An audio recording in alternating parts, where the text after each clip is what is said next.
science fiction on a screen so bright. Old classics and the new delights. The Unapologetic Geek will lead the way, with facts and fun to fill your day. Discussing every detail, every frame, from the eerie to the loud and the tame.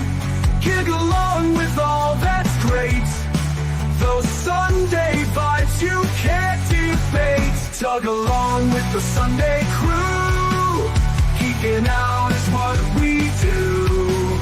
Giggle on, it's gonna be great. Don't be late, let's celebrate.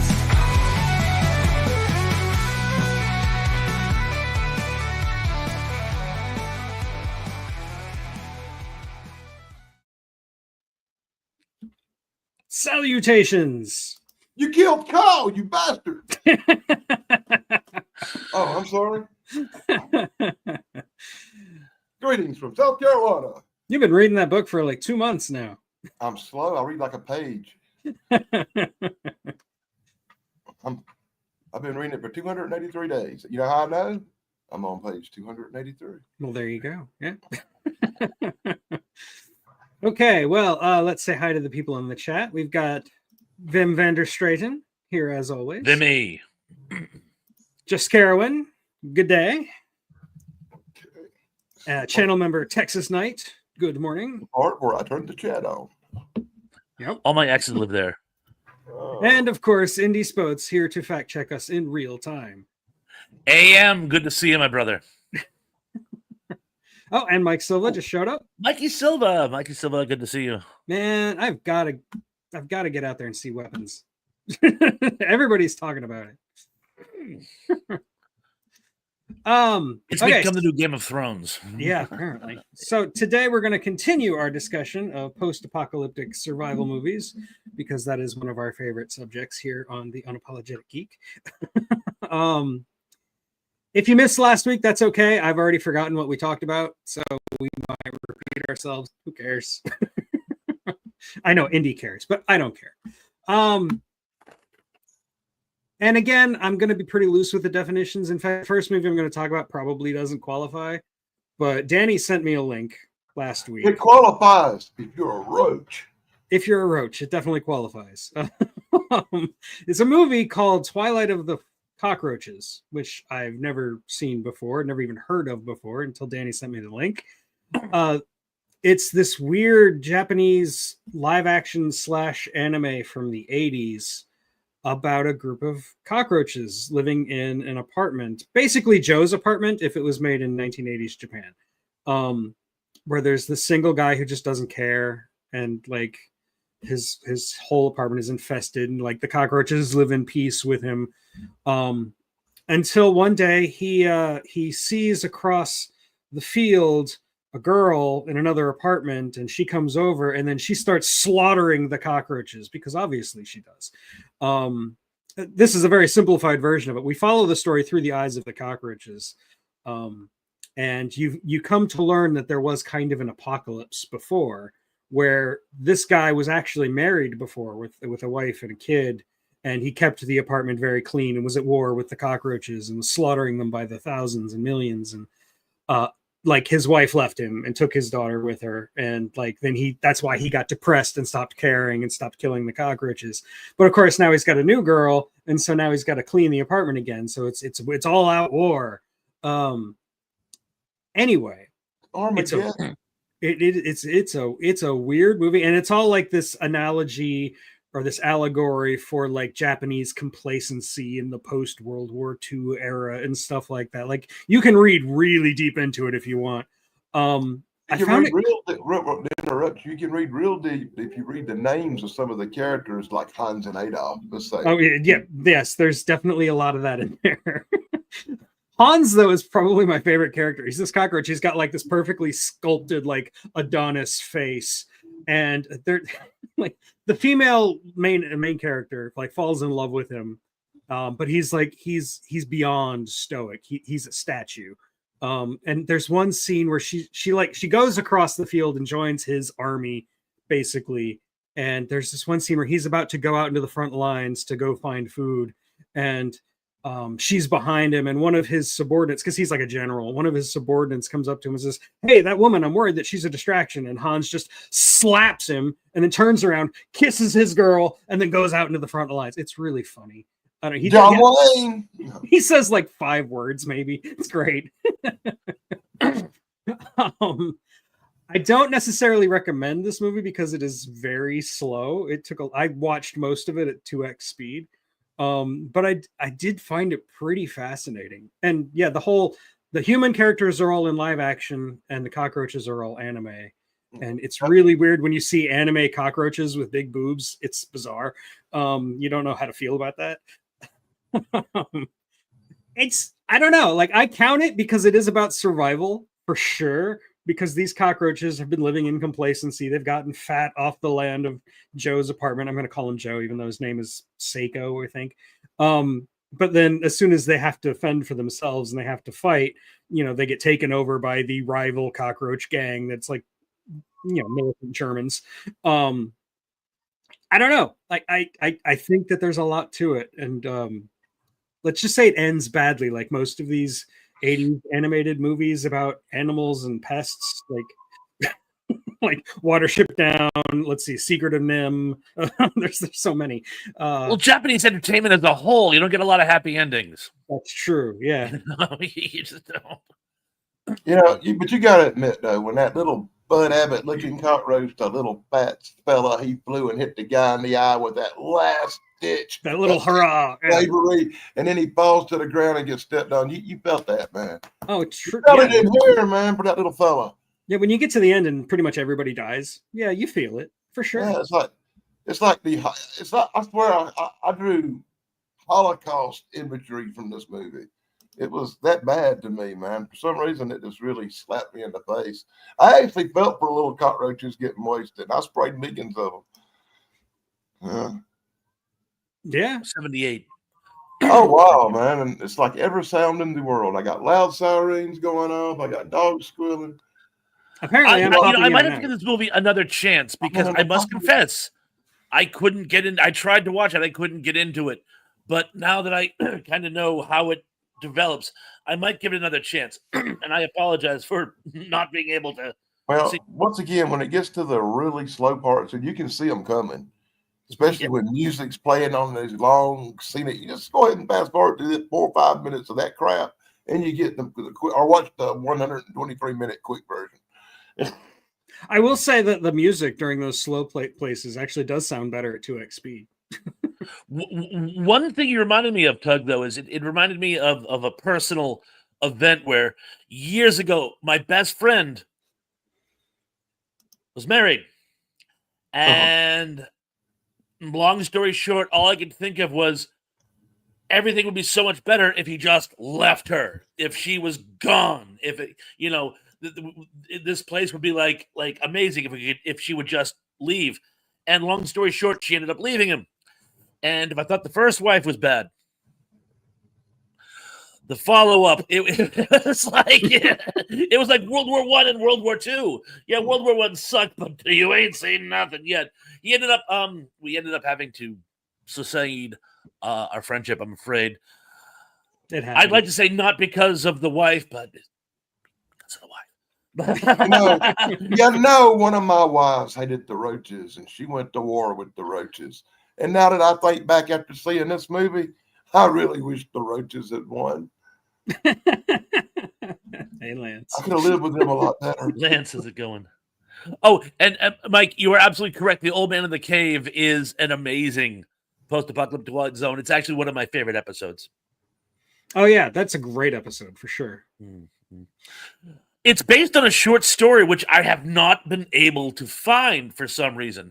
I will one day find it and read it. It's on my reading list. Well, them searches can go on for a long time.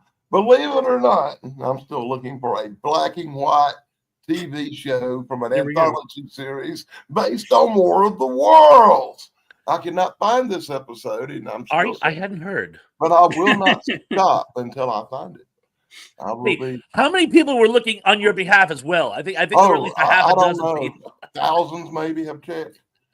Hundreds are looking, but nobody can find it.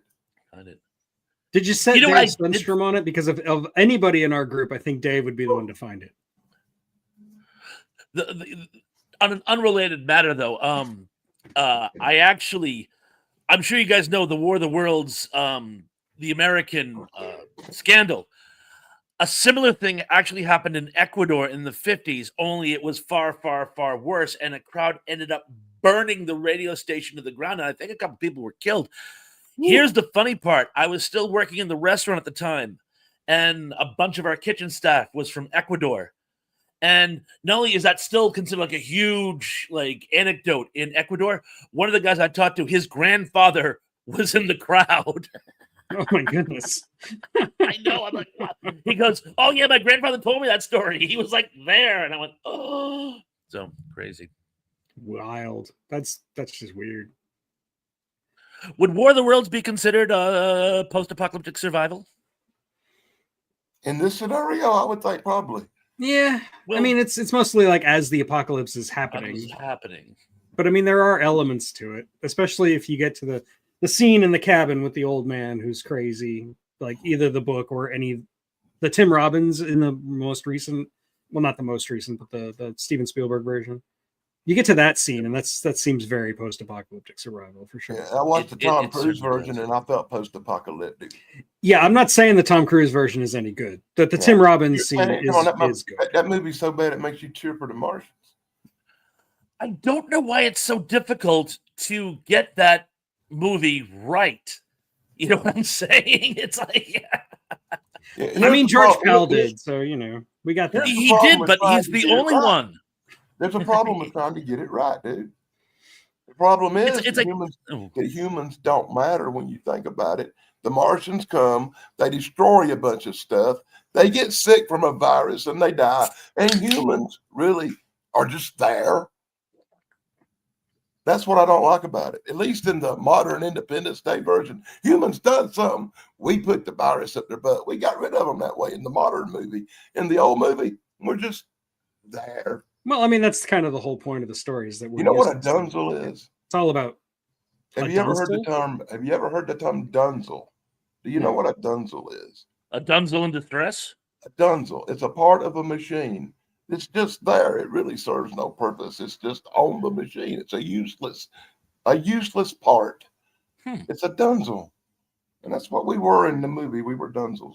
The humans didn't matter. No matter what happened, the Martians were going to come, destroy stuff, and die. And no matter on Earth what a human does. Even though I get accused in my comment section of being a brain-rotted progressive political junkie whenever I mention it, H.G. Wells wrote War of the Worlds specifically because of British colonialism.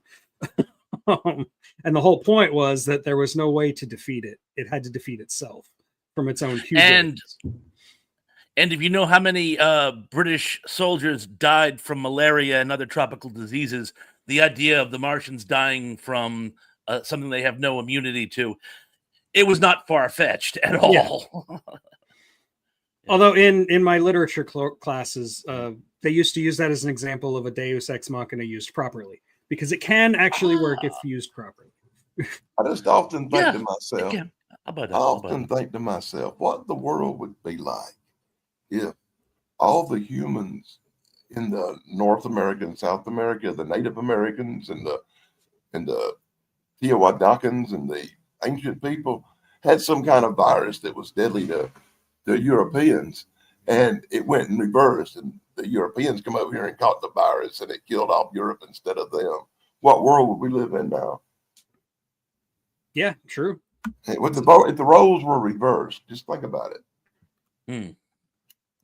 Brian Aldiss wrote a book like that, actually, similar. It's along those lines where it's a reverse colonialism, I guess, would be the only word I can think of. There's no actual term for it.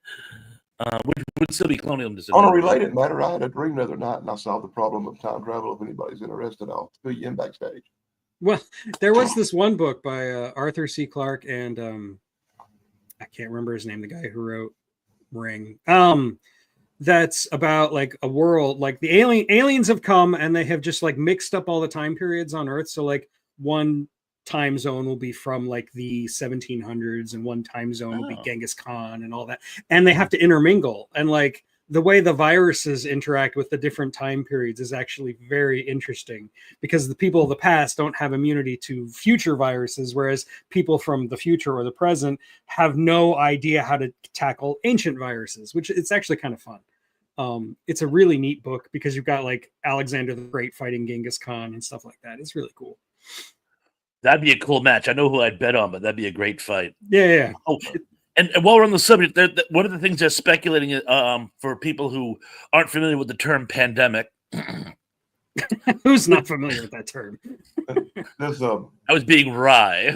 I have rye maybe syndrome. have a guy named Bill and I'm the catcher in the rye. And stop stepping on my lines, Denny. Anyway, with the melting ice caps, they were afraid that some virus from like hundreds of thousands of years ago that we humans haven't seen is going to reemerge, with hilarity ensuing. Like Now, that Denny, laugh you out were loud saying- right at the thing. Yeah. Exactly. Only without the cool, shape shifting. Now, Denny, you were saying?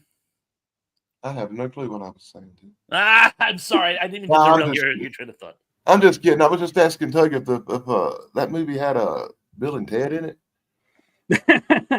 No, but yeah, you did have Genghis Khan for sure. Played by, oh man, I can't remember his name now. Anyway, it doesn't matter. Danny, it is now your turn. And hi, Tracy.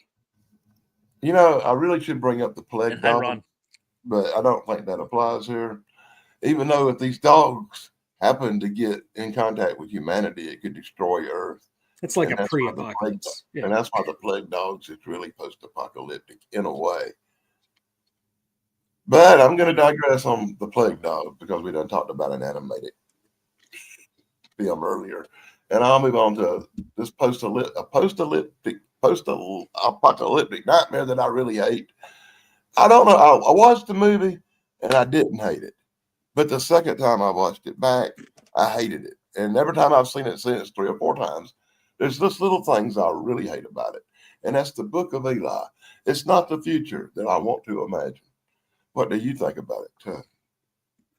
Kind of like you. I actually really liked it the first time I saw it. But then when I saw it again, I realized that it's a lot of sound and fury over nothing. And like, it's a cool twist at the end, but once you know the twist is coming, the whole movie becomes pretty pointless. I love Gary Oldman. I love Denzel Washington. I think some of the action scenes are interesting and fun because Denzel Washington is a blind guy in the post-apocalypse. And, that's kind of neat.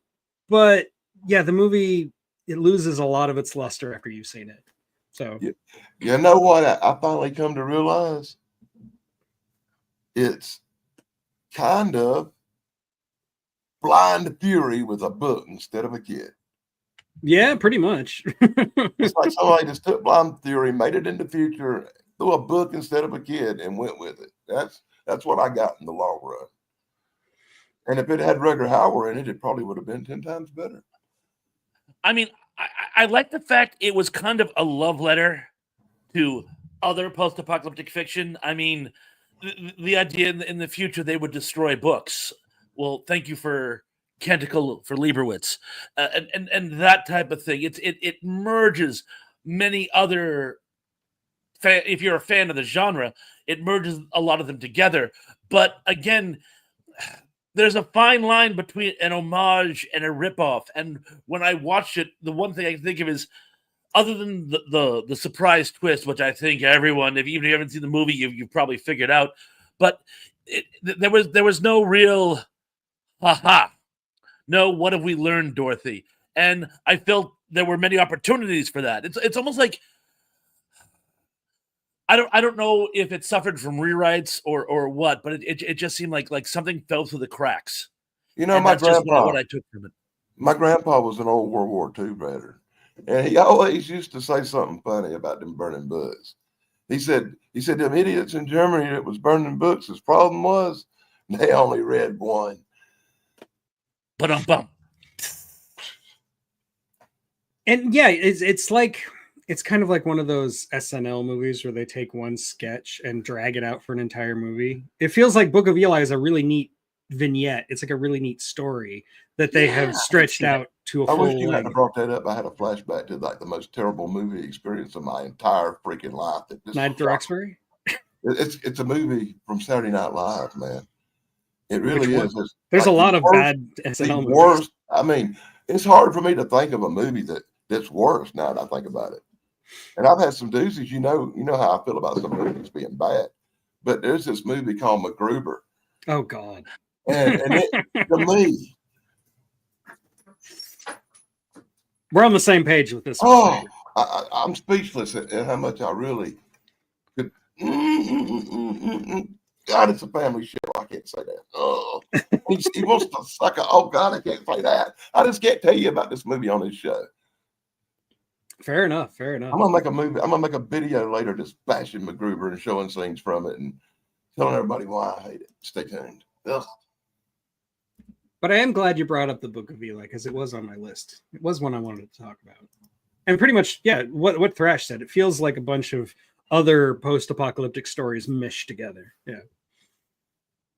But once again, I did not like Denzel Washington's performance that much. I think if you got a blind guy, Rutger Hauer pulled it off much better. But the bad guys in this movie won the show for me. The bad girl, Gary Oldman. Yeah, the bad guy and his girlfriend, and he's got his goons out looking for books. They made the movie pretty good because of their antics, even though it was somewhat the comedy relief at here and there. Yeah, I kind of see your point. I think Denzel Washington might have not been the best choice. I mean, he was really good in the end. Like you would actually believe that Denzel Washington would memorize the Bible. But and once again, there's many. Sorry, spoiler alert. There's many movies of his I will lay down and do this in praise of. Yeah. There's Blade, man. I love Blade. There's so Denzel many. Washington is in Blade. Huh? No, wait a second. No, that was Blade. Wesley Snipes. That's Wesley Snipes. Oh well, maybe I don't like him as much as I thought I did. And I'm agreeing with him going, hey, wait a second. Wait a minute. Now what? Wait a minute. Now I'm confused. You're right. Yeah. In fact, did he ever do a vampire movie at all? I don't think. Not that I can think of. I'm trying to think of a good movie I liked him in. Well, Glory. Denzel? Currently, I have him and Wesley Snipes mixed up. It might have been Wesley Snipes in all the movies I thought I liked him in. So. His recent Equalizer movies, I actually think are pretty good. Oh God, no. Okay, you're right. I mean, they're not as good as the original. Okay, I'm Wesley saying they're Snipes is good. brilliant. Funny, it's set in Boston, which is funny because he got his start on Sin Elsewhere, which is a medical show set in Boston. Yeah. Just as a fun fact. I'm not really. That's what happens when things are going on around me and I can't concentrate. What about that submarine movie with Gene Hackman? Crimson Tide. Tide, yes.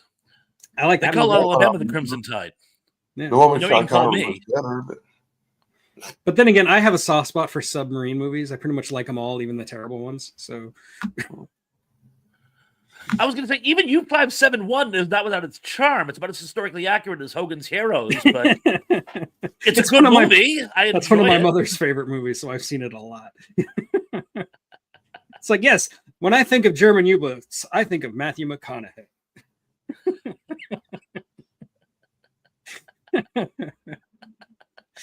There's a song in there somewhere. Anyway, Crash, it's your turn. I think of a German U-boat movie where they get captured by the Americans, and the Germans recapture the Americans, and then they go under the ice and come up in a land full of dinosaurs. Oh, I know what you're talking about. And Doug McClure may be there. Yeah. Oh, yes. I can't remember the name of it. But I know exactly what you're talking about. That's The Land That Time Forgot. That sounds right. Yep.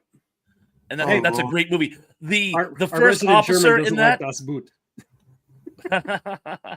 Where did that come from? The first officer in that was one of the masters from the Doctor Who series. I can't think of his name to save my life, but I remember his head going. So I come up with a submarine movie with the U-boat and a big giant rubber monster bird. Come on. Yeah, man. Several. It's not to love. Oh, Sequel was tragic, but I love that one. Yeah, sorry. Okay, was it Denzel Washington? or Wesley Snipes that was laying in the bed with Angelina Jolie in that movie, and he's telling her how to track down the killer. That's Denzel, right? The Bone Collector. I'm not sure what. Oh, I think that is Denzel. I think. Okay. Yeah, I'd say I did like one of his movies. It took me a while. Yeah, Bone Collector. Yeah. Okay. Very good, Tracy. Roger Delgado. Very good. Of course, she's another Whovian, so very good. Whereas I am, to my shame, not a Whovian because I've actually never seen a full episode of Doctor Who. The mind boggles, but it's a free country. Everybody's always amazed by my blind spots. I'm sorry. Well, not even that you're not a fanboy. The fact you've never actually seen a full episode. That's the part, you know. It's like I mean, had watched Babylon nothing 5. against it. I just never got around to it. Okay, Babylon 5 you have to see. I've actually sat through an episode of that. Yeah, as I've mentioned before on the show, my problem with Doctor Who is I want to watch it all. I don't want to just watch like the newest episodes or the newest iteration of the Doctor. I want to get the whole history, and it's just overwhelming, especially since you can't actually go back to the beginning. Roger sounded right to me. Okay. Apparently, coming up real soon, dude, you're gonna love this. You can go back to the beginning. They're using AI to recreate all the original first season Doctor Who episodes, and they're going to be released in England, I think, in 2026. And it wouldn't be long before they're on YouTube, and we'll actually be able to see all that first and second season stuff they lost. They'll never be on YouTube. BBC is a fascist when it comes to YouTube. They actually have people who watch YouTube waiting for their stuff to pop up so they can rip it down. I'm sure you'll be able to stream them, but I guarantee you, if you get a trailer for them on YouTube, I'll be surprised. There was some episode of The Goodies from like 1968, and I saw it. I went to watch it again later on that day, and they'd already taken it down. I'm like, wowzers. You know? It's like, well, the only time I ever won a copyright dispute actually was against BBC. They tried to claim my Day of the Triffids review, but I actually won that dispute. It's going to be showed. It's going to be showed on the BBC official YouTube channel, which is now showing stuff. Oh, yeah. They can't copyright strike their own channel. So that's how they're beating everything. They want you to watch it with them, but they're going to show it. I'll give it a shot. See what happens. I generated stuff, so it ain't really costing them that much. So they can do it in their country, then show it on their YouTube channel later. And on their YouTube channel. Okay. Double profit around the world, you know. I stand corrected. I hereby allow my chat to nag me about it when it happens, so that I will actually watch it. Excellent. I'm going to watch it just out of curiosity. Just to see if the AI is any I actually watched the 10 or 15 seasons they showed on BBC over the last 10 years. I watched all them episodes, as much as I hated some of them. Okay. I know my dad was a fan, so. I was a fan of the original Tom Baker Doctor Who stuff they showed on PBS when I was a kid. But me too. It got stupid later on, man. They turned Doctor Who into a girl and all kind of stuff. I've seen clips from the very recent stuff, and it looks pretty bad. Yeah. Anyway. Oh, as a matter of fact, there was actually a spin-off show from Doctor Who. Oh, thank you, Mike Harper. I'm not alone. I can't remember the name of the spin-off show from Doctor Who. Sarah Connor Chronicles. No, it was not. It was something else. No, there was a Sarah. There was a Sarah, and she had her own spin-off. Yeah. But it was supposed that what it was is it was like the X-Files. Where the guy who lived forever. Torchwood. Thank you, Torchwood. Indian Veneron. You're right, Torchwood. There was a Sarah though. That was a great freaking series. It should have went on and on and on. The guy would get killed and he'd come back every time you blow him up and he'd come back, you know. I didn't even know it was related to Doctor Who. I've heard a lot of good things about Torchwood. Oh, it's a spinoff from Doctor Who. His whole show's about this guy's search for the Doctor Who to find out why he's the way he is that Doctor Who caused in the past 500 years before. He's been hunting down Doctor Who forever. Tracy, some of my favorite stuff that I've seen from BBC I saw on PBS, especially like the old BBC TV shows, you know, Keeping Up Appearances and Blackadder and stuff like that. And also a lot of like movies like The Lathe of Heaven or the Hitchhiker's Guide to the Galaxy series. You know, there's a lot of great stuff on PBS back in the day. But you got to remember back when I was a kid, we had ABC, NBC, CBS, and PBS, and that was the 4 channels, and you watched something on one of them.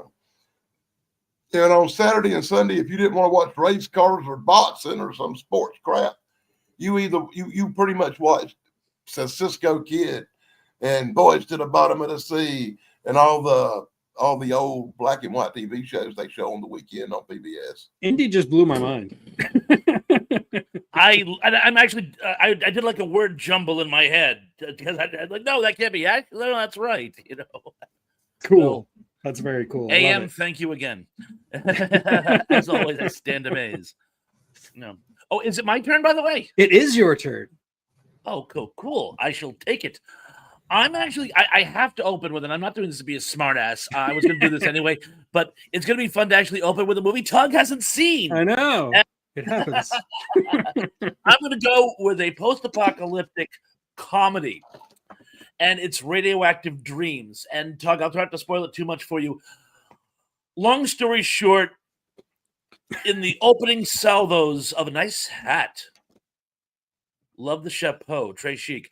In the opening salvos of a nuclear war, this guy puts 2 boys in a shelter so they will survive. And they come out years later having no contact with the outside world, which is now sort of balkanized and devolved into roving gangs, like something out of The Warriors, only even freakier. Which is funny because I heard somewhere when war is being conceptualized, they considered making it post-apocalyptic. But the funny thing is, as they have no experience with the outside world, they take their experience from a stack of old war books they have laying around in the shelter. So they act and talk like something out of an old 1940s Humphrey Bogart, Sam Spade movie.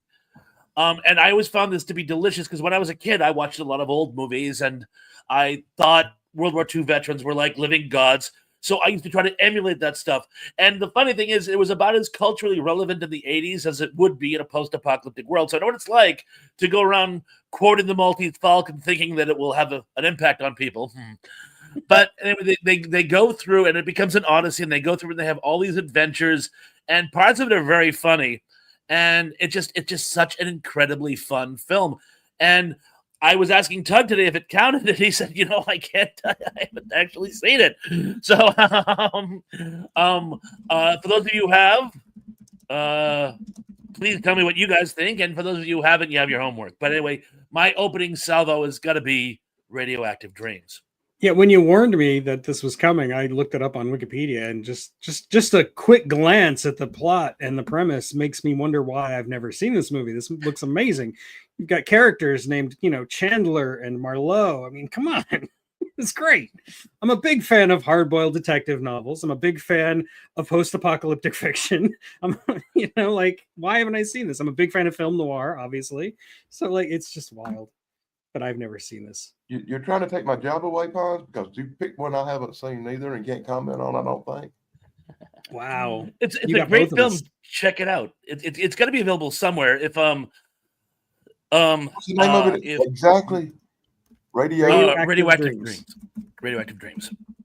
Radioactive Dreams. Let's see if it's on YouTube.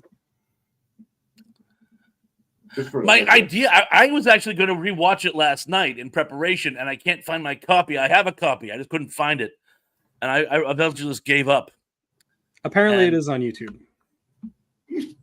I thought it was, but I actually have my own hard copy of physical media. I still have to find it because I got to save it to a playlist to watch later movies. Check. So I think you guys will show it. It's kind of reminiscent of Six String Samurai in many ways. Oh yeah. Possibly, but more tongue in cheek. Although Six String Samurai is actually very tongue in cheek. Yeah, that's tongue in cheek too. Brogu. Hello, Brogu. Brogue. How you doing? It's on there many times, actually. Yeah, I just did a quick search, and it was like the first thing that popped up was YouTube. I was just anybody wants to watch it, I shared it out on my community post to be nice. Excellent. Yeah, I will watch it and get back to you next week, Thrash, because that sounds like my kind of movie for sure. But I guess that means it's my turn again, since neither me nor Danny have anything to say. I know. I'm at a loss because you picked one that I'm going to watch because I haven't seen now that we talked about it. So Usually I'm I going to forget that. Part 2 for part 3. okay. I'm going to talk about one of my favorite terrible movies, and that is Robot Monster. Robot Monster. Which is like, I love this movie because I mean it's like a child's interpretation of the post-apocalypse. Like if you don't know the premise, the whole thing is a dream. Just spoil the ending for you. The whole thing is a kid's dream because he passes out. Is this an Ed Wood movie, right? No, it's not No, an Ed but Wood you'd movie, think but so. it does feel like an Ed It Wood feels movie, like for it. sure. Yeah. It's the same quality. That's what we're dealing with The here. gorilla suit with the rope with the astronaut head. That's Okay. the one. I Yeah, always yeah. thought that was an Ed Wood movie. I swear I did. It's not, but it very well feels like it could be. Yeah, but it's not. I have done a whole video on this movie because, like I said, it's one of my favorites. But I do like that it's all a child's dream, and in this child's dream, the entire population of Earth has been eradicated by this robot monster, which is a guy in an ape suit with a spaceman helmet for some reason.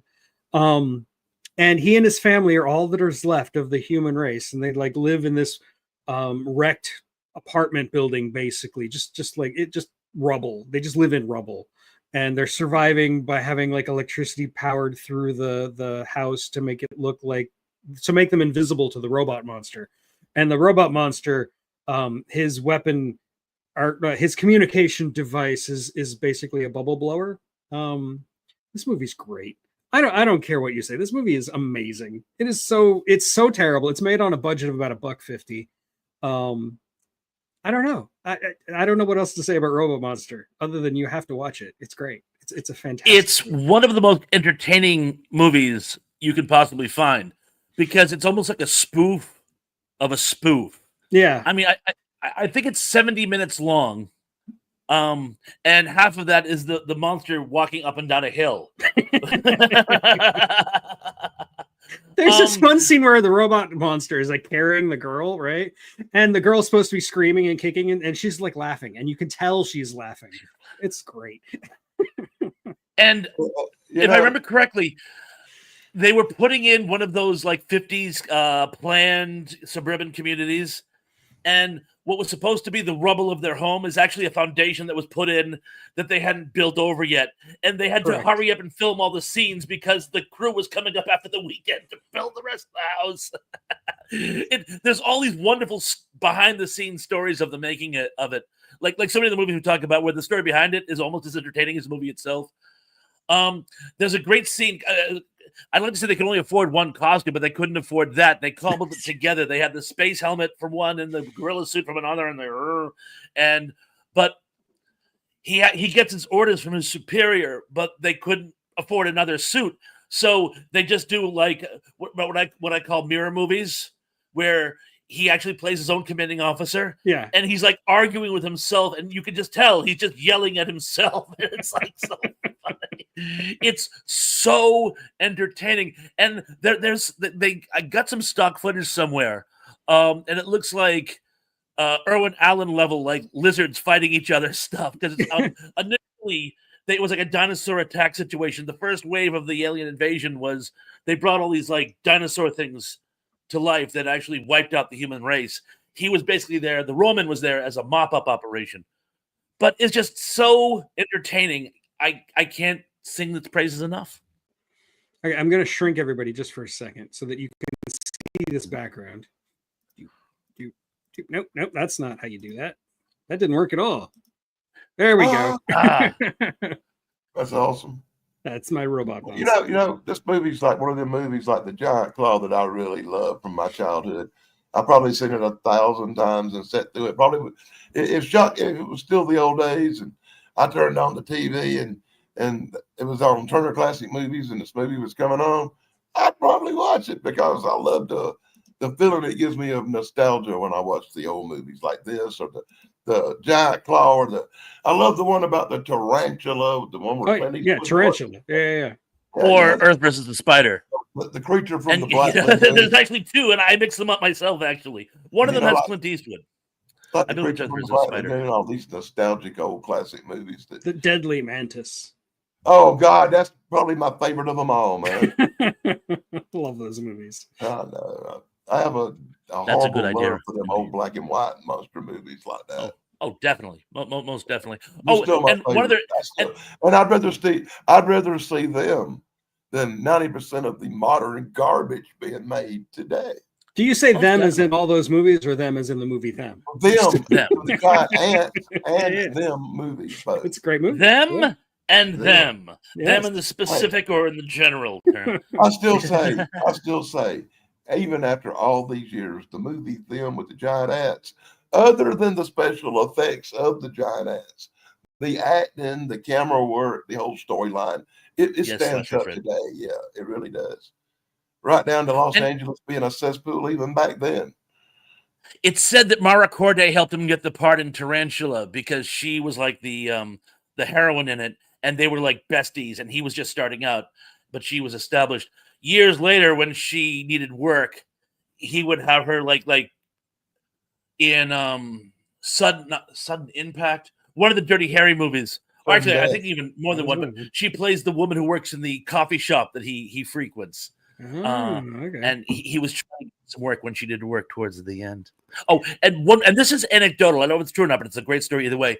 Initially, the Man, which is a play on robot, obviously. Right. Initially, it was called the Stobor, which is robot spelled backwards. Right. It was going to be like, but Robert Heinlein coined that term in one of his novels, and this is just after Heinlein tried suing the people who made what was it called? Brain Eaters. He tried to sue the Brain Eaters. So they were afraid that Heinlein would sue them because he was getting a reputation of suing people who stole his intellectual property. So at the last minute, they changed it to the Roman. I don't know if it's true, but it's a great story nonetheless. I just wanted to highlight this comic because I didn't know this. This sounds really cool. Nigel Neal's the guy who wrote Quatermass, so like, you know, he's royalty in sci-fi. I did not know that he wrote something that's a ghost story that somehow is a post-apocalyptic fiction. That sounds great. But like most BBC stuff, it's no longer existing. You did a video about the Quatermass thing recently. Quatermass, yeah, the first one. Yeah, and I watched that, and I was like, I don't really remember a lot about this. And I went back and rewatched that movie on kind of your video and found out that it was really just beyond brilliant, by the way. It's a great movie. It was as good as you made it sound. I don't know why. I'd seen it 30 years ago, but some of it had slipped the mind. It mostly gets overshadowed by Quatermass in the Pit, the third Quatermass movie. Like, that's the one everybody remembers. But I had to highlight the first 20 million miles to Earth over here or something. Well, no, 20 Million Miles to Earth is a completely different movie. That's a Ray Harryhausen movie. But yeah, it was something. You're thinking of 5 million. The one with the grasshopper looking aliens. 5 million years the to grasshopper Earth. aliens. Yeah. 5 million years. That's 5 million years to Earth. That's a fun Which, of course, which was the template for that really, really hot girl going around naked in it. Life Force. Life Force is a That's all you had to ripoff say. of Life 5 Force.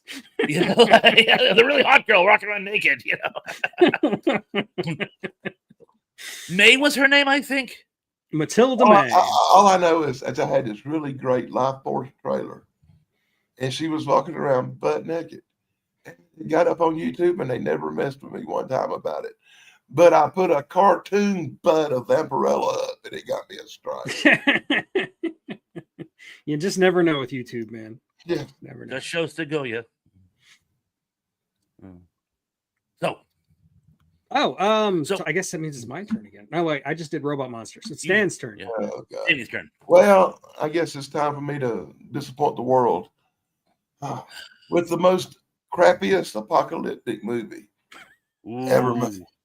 You know, I want to talk about something cool like the Omega Man or whatever, but we did all that last week, and I'm having to dig down deep to find new stuff to talk about. So I got to talk about the incredible crappy movie where everybody's dying and we don't know why. They stand in a field and it's all dead, and we don't know why. We just know that something is happening the happening. And I watched that movie 3 times and I still don't know what the hell was happening. All I know is people would die and we'd move on, and more people would die in the field and we'd move on. This has to be the crappiest end of the world movie ever made. If that was happening around here, I'd run out in the field and say, please let it happen to me to get it over with. What do you think? You know, prior to this movie, M. Night Shyamalan had a really good talent for like picking the best actors for his movies. Even like the bad movies like Lady in the Water had a really great cast. But then The Happening, it stars Mark Wahlberg and Zooey Deschanel. And look, I don't hate either of those actors, but they're not good actors at all. And you don't take them seriously. You can't take them seriously. Especially Mark Wahlberg as a science teacher and all he's doing is what? No, the whole movie. It's oh god, that movie's it's hard to watch because it's that bad. It's not so bad it's fun. It's just bad. What are you guys, please tell me what the hell was happening? The plants were seeking revenge. But that's it. That's what was happening. It's the whole Gaia vengeance idea that eventually the Earth will actually fight. We'll see the humans as a threatening body and try to wipe them out. And what it does is it targets humans when they're actually dangerous. So when you show high emotions or anger, the trees kick in and say, target them. So the spores only go after you if you're showing violent emotion. The premise itself, I think if it, it's like the pieces were there. It was, I'm always saying like when people make short horror films, particularly post-apocalyptic films on YouTube, they tend to have a lot of expositional dialogue because they want to get the people up to speed. And I usually comment, we can pretty much infer what's happened. This is our subgenre, so you don't need to. Oh, you don't need to fill us in on things that we can infer. It was almost like he took that and ran with it. I won't explain it. It's a stupid plot. It's a stupid premise. So you know what? It just happened. We're there. Go. And I couldn't agree with you more.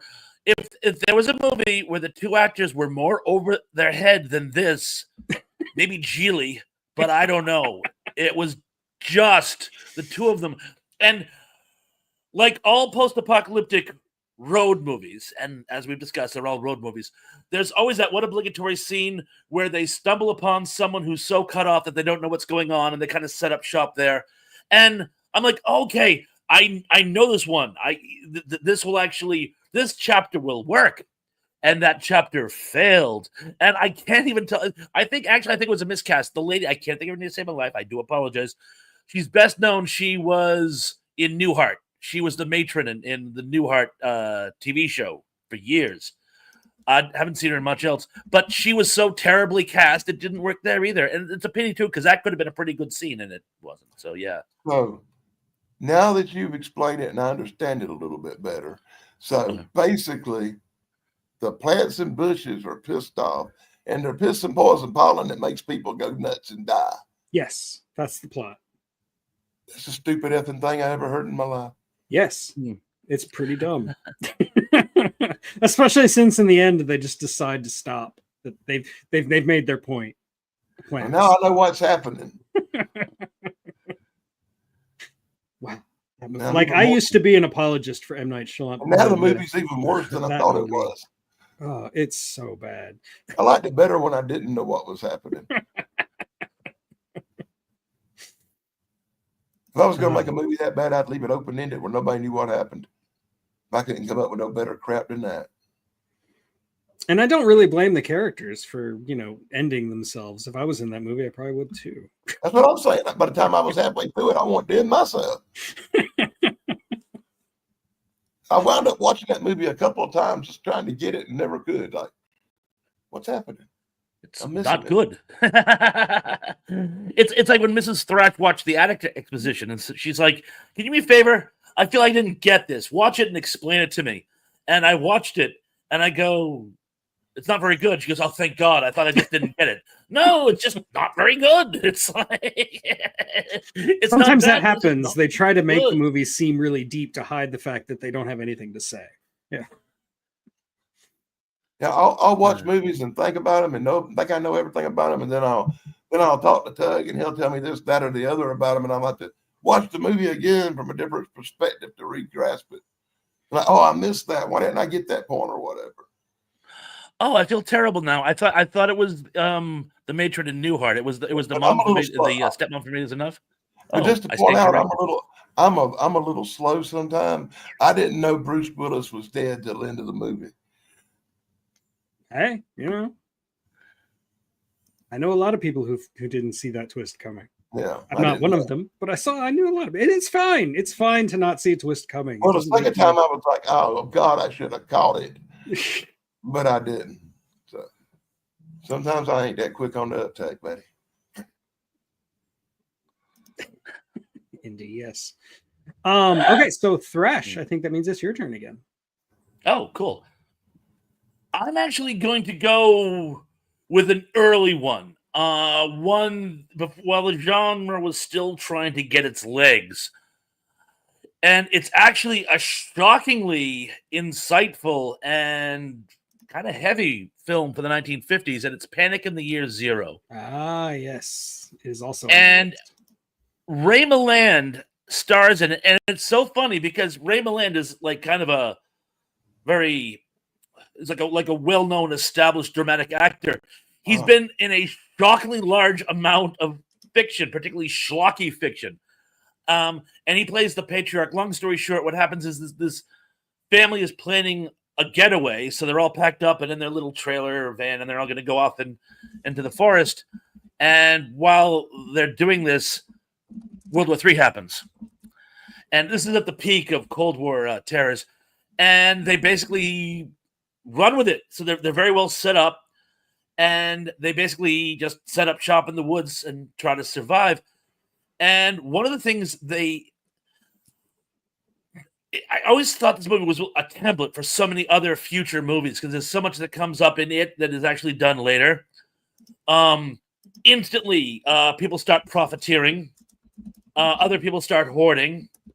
Some towns try to cut themselves off from the world altogether with like border guards. And one of the key things, and it's kind of surprising seeing this in a movie in the 1950s, one of the main subplots is not only will there be marauding gangs out there trying to survive by stealing from others, the concept of almost institutionalized violence against women, I think is the only tactful way I can say it, is illustrated rather graphically, again, for a 1950s film. And Frankie Avalon's in it, and most people remember him from the Beach movies, but he actually does a surprisingly good job as the sort of spoiled teenage son turned survivalist. Did you see what happened to Mrs. Jones? No, I did not miss. You're still on that. Mrs. Jones. Sorry. Wasn't she And, the one? Never mind. Yes. I think we're having two different conversations going on. But We are. He's still hung up on The Happening. Oh, okay, yeah. I saw the movie once 30 years ago, so or whenever it came out, which is close to 30 years ago. It is on my list. Man takes his family up into the mountains to survive a Holocaust, right? And he's got Frankie Avalon with him, and they're in that little silver Frankie trailer. Avalon, yeah.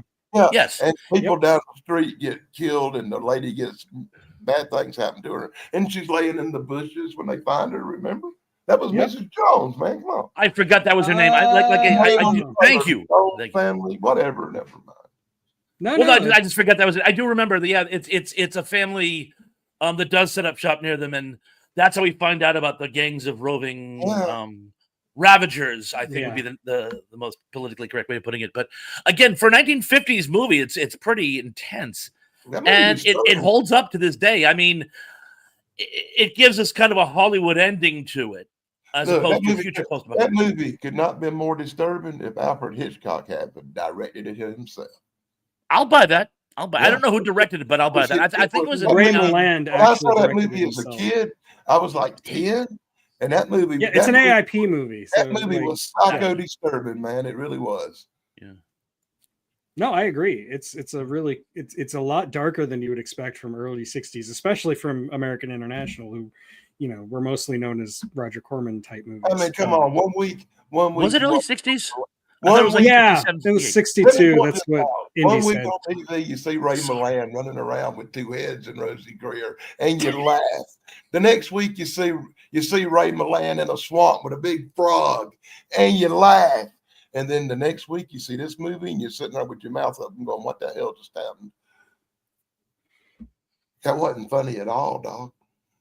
I'm trying to figure out if I must have known Ray Milland directed and just forgot. I couldn't have not known that. So it's like so many other things. But thank you for telling me, because I honestly didn't know true? or recall either way. Thank yeah, you. Ray Milland directed it himself. Was that the only movie he ever directed, like Stephen King? No, he did direct a few, not a lot, but he directed a few. Because that, okay, I'm not.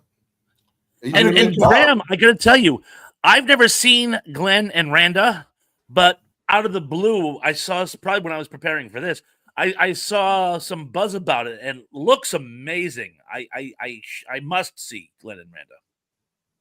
Yeah, he directed a few movies. Let's see, A Man Alone, The River's Edge, The Safecracker. No idea. I'm not familiar with none of them. Yeah, me neither. But again, he was mostly a dramatic actor. That's why it's so fun that he did so much sci-fi. Every day I become more and more disappointed when I discover more and more movies I haven't heard of. Yeah, I like literally just actually, you know what? That's probably I was probably watching something on Robert Redford and he mentioned it, and that's what made me go looking for it. Oh, there you go. But again, I've never seen it. But it looks amazing. It really does. Yeah, then somebody else mentioned Damnation Alley. I think it was Lance in the chat. We get Paul Newman and Robert Redford mixed up sometimes on kind of, they both have salad dressing. That great salad dressing, yeah. No, you get them mixed up. I can tell them apart. You get them. Well, Paul Newman's salad dressing are better than Robert Redford. I still want to see this Robert Redford salad dressing. Although I got into a heated argument once with somebody because I swore up and down that it was Jason Robards in Yours, Mine, and Ours, and the person took the greatest joy in pointing out to me, no, it's Henry Fonda, you jackass. So it's funny how often you can actually remember someone in a completely different role that they weren't in, but somehow remember it was them. You know what I'm saying? Tracy, well, that depends on whether or not you count Captain America as sci-fi, or let's see, Sneakers, kind of, sort of sci-fi. That's about all I got. Anyway, Paul Newman was in Quintet. Okay, I don't even know what that is. I mean, I can't talk about it. You're finding all my blind spots today, Thrash. By accident. I'm not being an asshole, I promise. It's all by I don't care. I don't mind. Good. So for my turn, let's see. Well, since I'm going to do this again next week, I'm going to save that one for next week. This week, I will mention The Quiet Earth. Oh, God. What do you mean, oh, God? What is wrong with you, Dan? It's a great movie. You just don't like it because the guy wears a dress in it. So The Quiet Earth is this weird post-apocalyptic. It's more like a post-rapture movie where everybody just vanishes. And the people who are left behind, for most of the movie, it seems like there's only one, but you do come across a couple others, were people who, by coincidence, happen to have died at the exact moment of that rapture and were resuscitated somehow. They discovered that there's some kind of scientific anomaly that caused it from like this. It's basically, I don't remember. It's supposed to be like a scientific facility, but it's just a factory that they filmed. And I think this movie was made in New Zealand or maybe Australia. I don't remember. New Zealand. No, you're right. New Zealand. It was their first science fiction film. It's really wild. It's not necessarily about surviving so much as it is like maintaining your sanity or not maintaining your sanity, because the whole movie is this guy's descent into utter madness. He forgot that he basically tried to kill himself before the movie starts. Apparently boredom drove him crazy. Actually, there is some of that in there where he is dealing with boredom. There's this one scene where he is in a nightgown, a woman's nightgown, in an empty stadium, like that's the part where the giving a speech to like cardboard cutouts and stuff. See, he's Looney Tunes. and at that point in the movie is where the audience decides they boringly going crazy too. Don't let Dan fool you. It's a great movie. I highly recommend it. And I will not spoil the ending, although the ending is probably what makes the movie the most famous.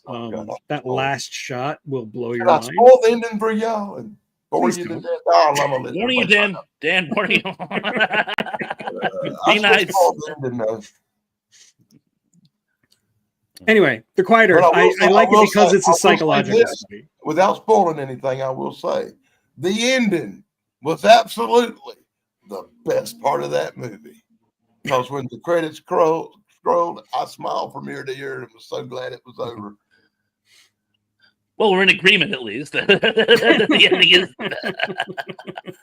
I found this movie by mistake, pretty much when I was in college.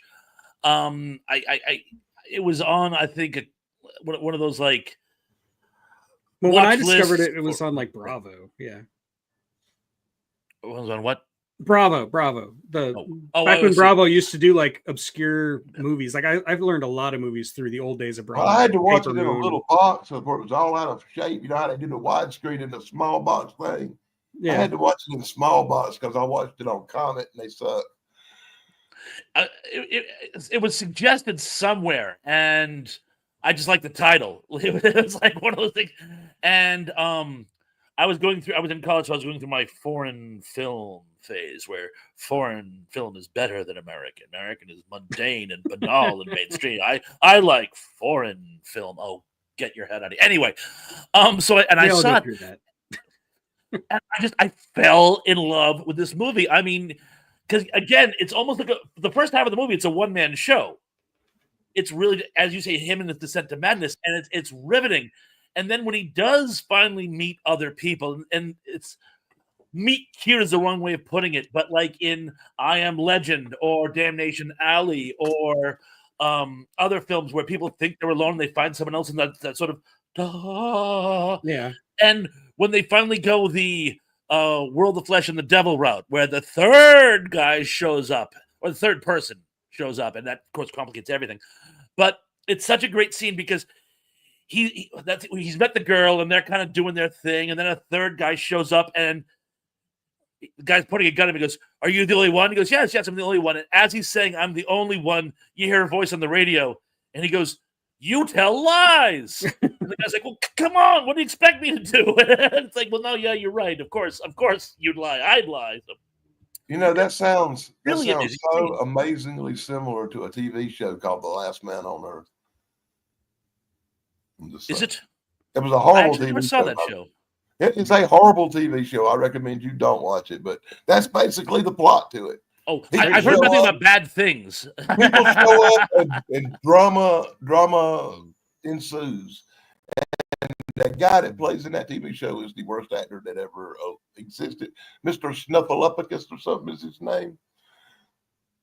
I have no idea what you're talking about. I'm going to have to look this up. I don't even know what that was Zach Galifianakis.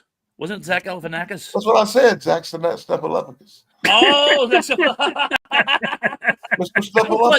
You were joking that he could have started the voice of the Snuffleupagus on Sesame Street. No, that guy. Remember there was that old rumor for years that Michael Keaton got his start as the dancing bear in a kid show.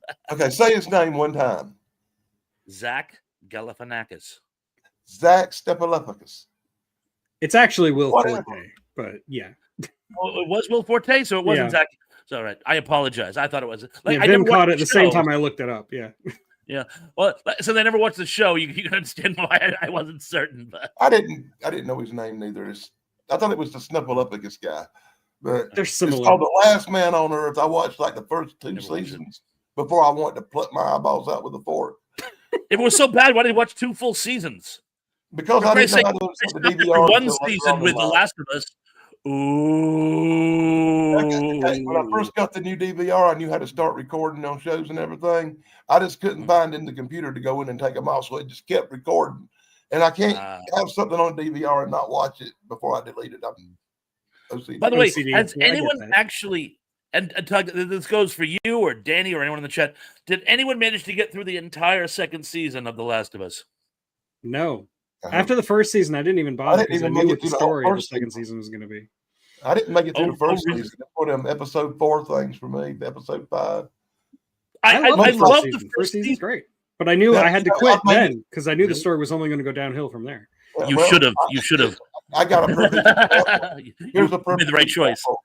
A perfect example. I started watching Alien Earth, got to watch the 4th episode, and the rest of them are still on the DVR because I just hadn't got around to them yet.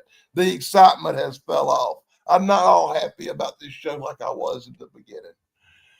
You know, My feelings of that show are pretty well, vitriolic. I'm not a big fan of Timbot Love, so. The Ultimate Warrior, the movie that has the good Will Smith.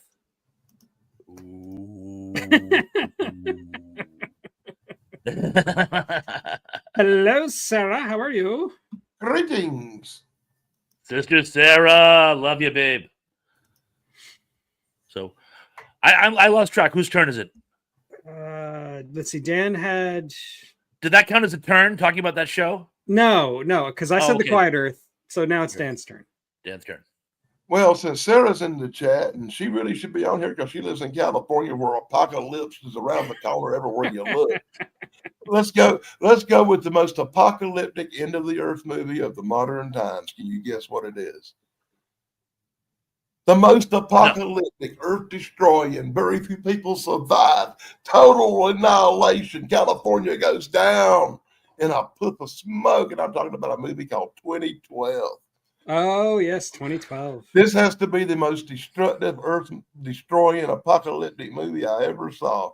I saw all of California go down, and then I watched Mount St. Helens go off, and Woody Harrelson buys the farm.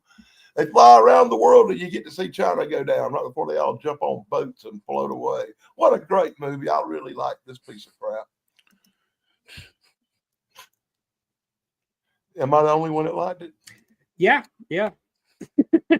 Like, not to be blunt, but yeah. Notice I called it a piece of crap at the end of my sentence. You can't say anything nice, so I'm not going to say anything. Look, I'm not gonna take it away from you if you enjoy this movie, because I can see how you might enjoy it as just being really dumb Roland Emmerich entertainment. But for me, like, the moment John Cusack is in a car and like the ground is literally like going up by like, kilometers essentially, and he like jumps off of this one crack in the world, and then the other part of the world comes up to meet him and catches him. I'm just like, this is a cartoon. It's really bad. Yes. If Bugs Bunny did it, I'd say it was too far-fetched. I like this movie the same way I like the Giant Claw for its absurdity, stupidity, and it just over. And no matter what you say, the special effects in this movie are over the top good. You believe the garbage looks good. I mean, fair enough. I when did talk about Robot Monster, so you're allowed. When Mount St. Helens blows up in this movie with the Woody Harrelson thing and everything, and they race away with the plane, it is one of the most realistic volcano eruptions in a movie I ever saw. It looked good. Mr. Emmerich kind of goes the route of the old Irwin Allen disaster films in the 70s, where the physics aren't supposed to enter into it. And yeah, as Aldous always said, science fiction is no more for scientists than ghost stories are written for ghosts. So, I mean, I'll give him that. But at a certain point, these types of movies, they insult your intelligence. Like, one of my favorite, this was actually in The Day After, not 2012, but the scene where the temperature plummets, and so they run away. They're trying to outrun cold, and they do it just to ratchet up the tension, but it's like, no, you can't outrun thermodynamics. It just, and so, yeah, so those movies, to me, it's like the old line from Mighty Mouse. Oh, that's just plain hard to believe. When the whole movie is just hard to believe, it's hard to actually get carried along. When someone's telling you a bullshit story, it has to be believable enough where you'll actually be carried along by the narrator. He pushes the envelope, and that's just me. So sorry, Dan. Like I said, you're allowed to love it, and I can actually see why somebody would enjoy it. Yeah, no judgment here, but I can't. Once again, I might be a little bit biased to the movie. I'm a big John Cusack fan. I am also a big fan. Ever since I saw the movie John Cusack, Point Blank, and I just love the John Cusack movies. No, I love John Cusack. He's John doing Cusack is good. awesome. Yeah, I swear John this Cusack big is awesome. giant plane just flowed over really fast, and it was so huge and fast and loud. oh yeah, Which is weird because there's some type of like observation plane flying behind my property too. It was like that old Ray Bradbury story where the kids are building the what do they call it? The spaceports on both sides of Oh yeah. I think it just flew over here like a the B-52 kids from are- World War II. I think it flew through a time portal or something. The final countdown. Yeah. Oh, they have things on YouTube where they speculate on whether or not that would actually work. Really? If one modern flat top could actually take out the combined naval and air forces of the Empire of Japan, probably, but it's not as much of a barn burner as you'd think. You know, but they probably could. I mean, yeah, it'd be fun to see. And again, Vim, sorry if I insulted personal taste. Vim mentions The Day After Tomorrow, another Roland Emmerich. Actually, that was movie going to be my next choice if we got another round. where people actually are trying to outrun. I just talked about that one. Yeah, that was I don't actually hate The Day After Tomorrow. I think it's stupid, but I don't feel the same way I feel about 2012. Like 2012, I just can't even watch. Whereas The Day After Tomorrow, I think 2012 is entertaining a whole lot more than the people in that building with the fake freeze. If they was really freezing, if they was really a flash freeze like that, everybody in that building would look like a mammoth, no matter how big their fire was. You're not wrong. Wasn't Tammy Tamanaka in that? Tammy Tamanaka? I don't even know who that is. The girl from Karate Kid 2? Oh, I do not know. I don't know that. Sorry, I have a crush on her. So I think I did at one point too. Who couldn't? But that's why I said her name like it was Marilyn Monroe. It's like, Yeah. who? What? Okay, which one of us is wrong, Indy? We all did some pretty big checks there with her. Yeah, I don't see her on the cast list, so she's not in. I might be thinking of a different movie, but maybe that's what I was wrong about. Yeah. Somebody just pitched at me that I was wrong, and that Robert Redford had a salad dressing. And I'm Okay, telling Texas you, Night. alternative universe where I'm from, they both had salad dressings. Leave me alone. I will say 2012 is probably better than The Core, but you're entitled to love The Core. One of my best friends actually thinks The Core is the greatest thing ever. Oh my God, that's worse than the Giant Claw. It's pretty bad. Yeah. But you could again, if you like it, you like it. I'm not going to take that away from you. That movie's rotten to the core, man. Come on. I just said that. I think it's Literally. your turn, Thrash. I knew I'd heard it mansplaining me. somewhere. And I'm in to an extent. Okay, thank you. Anyway, where was I? So it's rotten to the core. Rotten, I tell you, boy. Rotten it was. Sorry, I had to.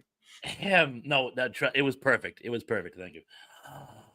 Since we were just talking about The Quiet Earth, I'm going to actually give a movie that actually has some exposition to it. I'm going to go with another New Zealand post-apocalyptic film, Battle Truck. And talk about films I saw by mistake. I remember I was visiting my grandparents up in Plymouth. I want to say it was probably Thanksgiving or something. And me and my cousins were relegated to the family room downstairs because the adults were like talking adult stuff.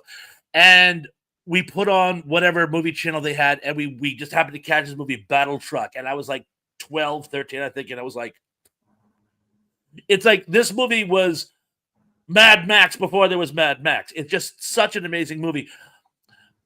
Basically, it's in a post-apocalyptic world, and there's this survivalist former military colonel who is now just out for himself. And he has this like super crazy, like something out of like a Speed Racer cartoon battle truck. It's like a G.I. Joe super mobile fortress thingy. And he roams the world. Of course, his biggest problem is, he needs fuel. And he just happens to find a fuel depot next to this community that's holding on in the post-apocalyptic world. And he takes them over. And he is thwarted by our hero, who in typical Pale Rider style, he's a motorcyclist played by oh dear God, I can't think of his name. He was Swan in the Warriors, and I knew his name until I went to say played by. But he was like right off the heels of the Warriors, right before he did Xanadu, which killed his career. So this is when he was still an up and comer. But I fell in love with this movie. It has everything. It has super Michael violence. Yeah, Michael Beck. Michael Beck. Thank you, Michael Beck. Thank you. It was killing me. It just it has sex. It has violence. It has everything a 13-year-old thinks is cool. Again, it's really more of like a Western or a sword You know and what sandal movie. amazes me, Pons? You amaze me, Pons, that you dug this movie up out of the Australian back septic tank of movies that it is, and actually picked a movie that I watched this week for some reason. What? I actually watched this What are the piece of odds? crap this week. I love this movie. It's great. Doesn't it have John Ratzenberger in it? It's like It Yes. entertained me. It entertained me on so many levels. And yeah, I watched as another one that had another one that was basically the same movie, but it had a car with a giant bunch of spikes on it, like something out of Beetlejuice. I think my confusion was I didn't get to see. Wait, I hadn't seen Mad Max until after I saw Battle Truck. Oh, okay, And but Mad I Max did come believe- first. But I believe, correct me if I'm wrong. I It didn't was see Mad it Max, last then week. Battle Truck came out, and then the Road Warrior. Battle Truck was before the Road Warrior. Believe correct? that's Or am correct. I never Road saw Warrior Battle was- Trucks till like 7 days ago when I watched it. I've seen it before, but it's been a long time. I didn't Like, I even rented sit it back from and Blockbuster. That's how long We've ago been it on this was. apocalyptic movie kick. I've been watching a few apocalyptic movies. Hey, Entertainment Headquarters. Hello. Kevin, how you doing, bro? Oh, and I have a little anecdote that I have to tell about it. Speaking of it, New Zealand. Remember how I said The Quiet Earth was the first attempt New Zealand ever made, the New Zealand film industry ever made to make a science fiction film? There's this guy, Terry Talks Movies. I'm sure many of you have checked out his channel. He actually is from Australia, and he was talking about how The Quiet Earth was New Zealand's first foray into sci-fi. And I go, wait, what about Battle Truck? And he went, nope. You can't count that. That was an American film, which happened to be set in New Zealand. And by the way, you guys are so right. The reason they set it in New Zealand is because, now that I remember, they were right in the crest of the exploitation. They were deliberately Yes. going for a Mad Max / Road Warrior feel. But again, I saw this movie first. I hadn't seen it because I was like a kid, and I don't even think the Road Warrior came out on Cape Cod. I think I had to wait till it came out on videotape sometime later. So it predates it only to me personally. So thank you for correcting me, because chronologically in the universe, and actually those movies did come out first. But thanks. But again, speaking of chronological, I actually lost this argument to Terry Talks Movies over Battle Truck not counting as a New Zealand film. I have trouble remembering yesterday. I can't remember every year a movie was made. I remember seeing it. I remember what the movie's about. To me, that's doing good. Yeah, I'm pretty bad at it too, honestly. Even the movies I've covered on my channel will be like, what year was that? I don't know. I have to 70 look something. something up, and I'm even worse at telling you who played what parts. It's like I that am one, good at that. It's like that one guy. I never can remember his name, but he's in every movie ever made. But I never can I'll remember. never forget what's his name. Yeah, What's yeah. his I name? know his face. It's like in The Highland. He's in, I think, Bucket of Blood or something.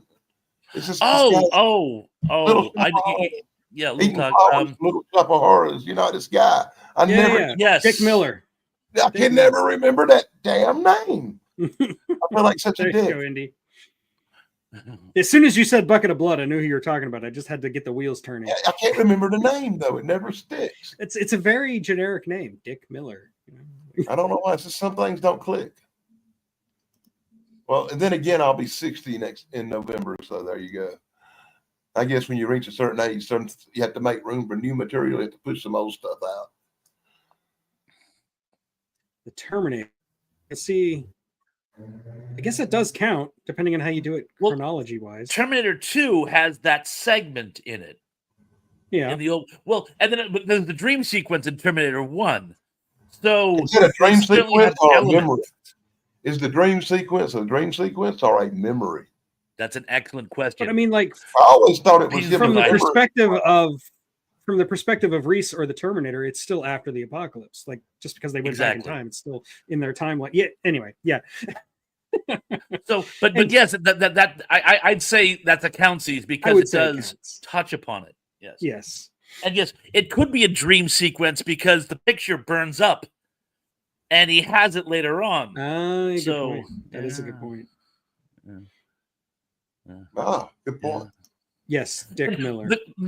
And the coolest thing is they have this whole what is that thing where you can actually have an empathetic contact with somebody else, almost like the dreamscape situation, because he's dreaming of the dogs catching the Terminator, and she says, "I had a dream of dogs," and he goes, "Oh yeah, I was dreaming of that too." It's this really cool scene. They don't really go anywhere with it, but I always thought that was interesting that they had. That's right. He is in the Terminator. He's in the gun store. Dick Miller. Oh yeah, I might close early. He's in everything. I told you. I forgot.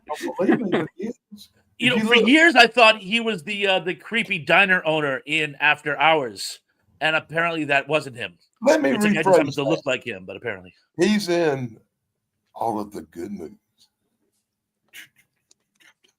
For me, like the first thing I remember him from when I was a kid was Gremlins, like Mr. Futterman. And that's always the first thing that pops in my mind. Even though I've seen so much more of Dick Miller since then, especially when I went through my Roger Corman phase, he's still Mr. Futterman to me and always will be. Little Shop of Horrors. I think that's the thing I remember him from, Little Shop of Horrors. And yeah, he's in every single Joe Dante movie. Yep. The one for me where I first caught his face and started catching him and everything was when I saw him in the Highland when he was the guy selling the silver bullets, and I was like, I got to get me some of them.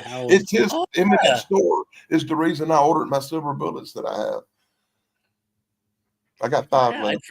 I'd forgotten that. I'd completely forgotten that. Yeah. Anyway, John Hurd is the bartender who's actually Marcy's boyfriend, but they hang out. They go to they go to a diner, and he doesn't charge them because it's after hours, and it's actually the name drop of the movie. It's not a particularly good movie, I must say. I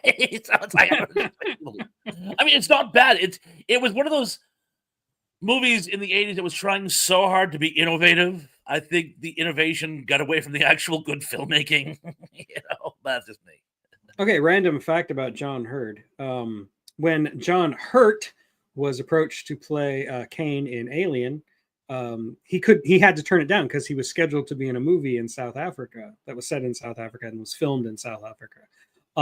But the South African government didn't let him in because they thought he was John Hurd, and John Hurd had political opinions that South Africa didn't like at the time. And so John Hurt was free, and so he went back to Alien and said, "Okay, I'll do it." So there you go. He got mixed up with John Hurd. Story. So you're saying apparently the people in Africa can't spell? Apparently, they don't know the difference between John Hurd and John Hurt. Yes. I thought English prevailed in that country. I guess I was wrong. I love that. This is completely unrelated, but it just shows that little synchronicity of the entertainment industry. Strother Martin hosted Saturday Night Live once, and his story is that he was approached by SNL casters in a restaurant, and they say, "We would love to have you host the show," and he agreed. And it was because they thought he was Tennessee Williams. By the time they realized their mistake. Whoops. And the funny thing is, he actually looks surprisingly like Tennessee Williams. We could do a whole show on Saturday Night Live mysteries. That's true. Oh, like why George Carlin hosted the first episode of Saturday Night Live ever, and they never asked him back. He never figured Not that even out. for the anniversary.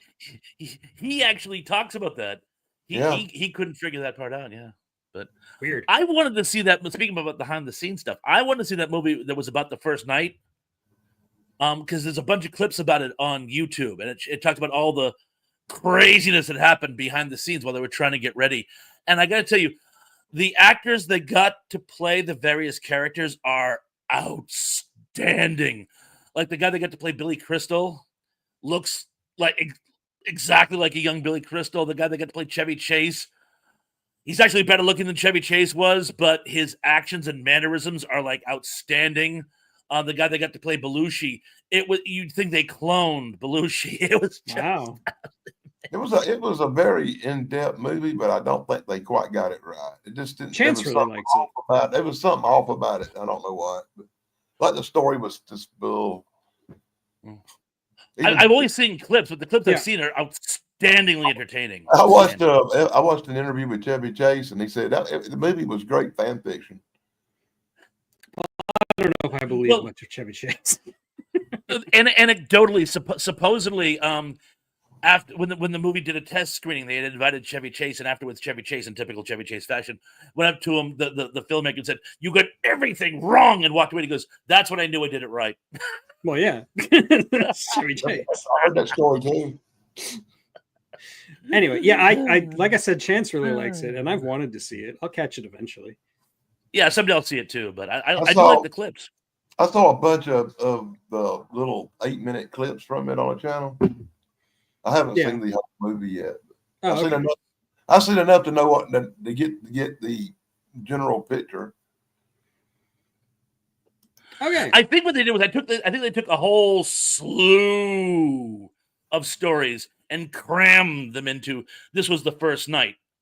Because some of the anecdotes they've told, by my recollection, happened in different seasons and whatnot. That makes sense. Like there's a great story involving King of Television, Milton Berle. And it's supposed to be on the first night. My understanding was that actually happened in a later season. But it's still a great story. Yeah, a movie, especially like biography movies or historical movies, do that a lot. Like consolidate a lot of time into one space. So yeah, that doesn't surprise me at all. Yeah, or move facts around because they work better in a narrative. If this happened before this, it would make more sense. Exactly. Well, but it makes more sense. That's one thing that's really cool. I can say that I was around when Saturday Night Live did its first initial run, and I was there on Saturday nights watching Chevy Chase and Dan Aykroyd and Curtin and all the crew do their thing. I've seen most of the first episodes live. I can't say that. I was technically alive. On TV. It was the one comedy show that actually made me pop and laugh out loud. Like whenever Dan Aykroyd would go, "Jane, you ignorant slut," I'd fall out the chair. I would literally fall out. I was alive, but my mom didn't let me stay up that late. When the show first came out. Yeah. I was lucky because my parents were reasonably young and partiers, so they wasn't hardly ever home on a Saturday night, so there wasn't nobody to tell me what I could watch or how late I could stay up. And so I was usually up 3 or 4 o'clock in the morning watching movies or TV shows or something in the day. Anyway, before Dan gets abducted, I think we got to call it. It's about an hour and a half now. So, Thrash, what have you got going tonight? I'm doing a random live show. I'm not even sure there's going to be trivia. I basically like fudged this whole week. So I am going to do a show. It's going to be random mission guts. Maybe there'll be trivia. Maybe there'll just be like random like questions thrown out. And and Tuesday. Let me throw this in there real quick. Why don't you do an AMA, ask me anything night, and let the chat ask you questions about movies or whatever? Pretty sure we do that. All right, I'll do an AMA. So AM, I'm going to do an MA. And if Sarah's still here, there's something of an oops. I was supposed to do the part 2 of the Battle of the Dad Jokes this Tuesday. She scheduled it for like 2:30 my time. I'll be at work. So we might have to reschedule again. But we will burn that bridge when we get to it. That'll be discussed tonight. But there will be a show tonight at 7, I promise. I didn't have a curfew either, Tracy, but that's just because I was the youngest of 3 boys, and by the time I came around, my parents just gave up, Okay, as for me, in about half an hour, I'm dropping a remastered version of my Bride and Frankenstein review in preparation for next week, in which I will be dropping a review of The Curse. I think you're eating my pizza. Oh, no, you just moved the bowl. All right. The Curse of Frankenstein, which is next week. The Hammer Frankenstein. I'm really excited about that one. I'm going to record the audio for that video like immediately after this. So look forward to that next week. And again, we will be doing this one more time next week because my list still has plenty of movies on a couple of big ones still. And Damien desperately wanted to do it again, so we got to do it one more time. And then I'll have something else planned for the rest of October. I'm not quite sure what it will be yet, but it will definitely be horror themed, obviously. I would hope so. Yeah. Oh, and by the way, it just dawned on me. The microphone wasn't on the headphone, so when I took the headphone away, that didn't mean that you. Yeah, we still heard forgive you. me forgive me for interjecting the Totally fine. the menu selections for this afternoon. Sorry. So yeah, Should've I liked guess pepperoni. that's it for today. See you next week. Unless you got something you want to plug, Dan.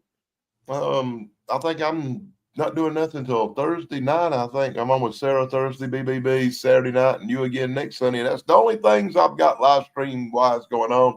Everything else is just regular videos. Okay, cool.